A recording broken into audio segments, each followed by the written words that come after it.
Couple questions, yes. Senator Cruz, I wanted to ask, do you think that climate envoy Kerry's reported actions regarding disclosing classified information to Iran has harmed the U.S. relationship with Israel and intelligence sharing? Unquestionably.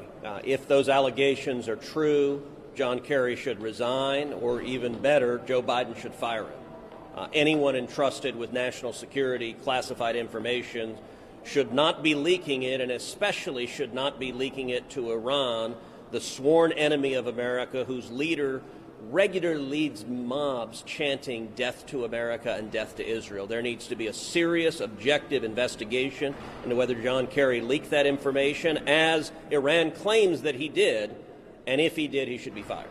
Senator Cruz, apart from these calls for a ceasefire, do you think the U.S. has an obligation right now to help at least reduce or prevent civilian casualties, both in Israel as well as the Palestinian territories? So Israel makes every humanly possible step to reduce and minimize civilian casualties.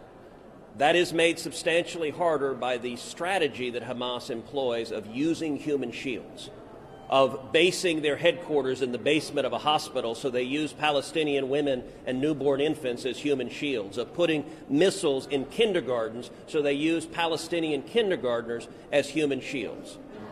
Hamas targets civilians. Their objective is to kill women, to kill children, to kill innocent civilians. Israel's objective is to take out Hamas terrorists, and they take extraordinary gestures, including warning people in buildings before they hit it to evacuate the building so that they can reduce or minimize civilian casualties.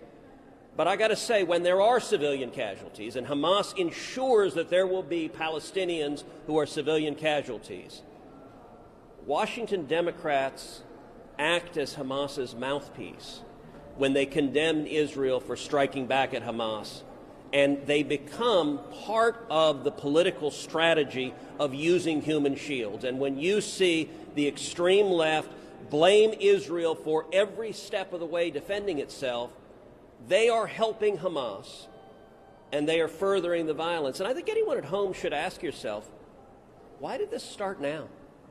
Why last year did we see historic peace? Did we see the Abraham Accords? And what changed? And what changed is Joe Biden and Kamala Harris's weakness, their undermining of Israel, and their support for Hamas terrorists and for Iran. And that is why the rockets are raining right now. And at least so far, Biden and Harris seem to want to double down on that failed strategy that is producing crisis and war in the Middle East. Senator, do you have a special relationship, if you would, with Senator Cortez? Are you going to be reaching out to her about some of the rhetoric, the recent rhetoric about Israel calling it an apartheid state, or even Hanoma? Well, I would note, Javier, that you just apparently promoted AOC to senator. And she might very well primary Chuck Schumer. She's certainly setting Schumer's policy and setting Biden's policy. Listen, her rhetoric and Omar's and Tlaib's rhetoric has been shameful in this regard.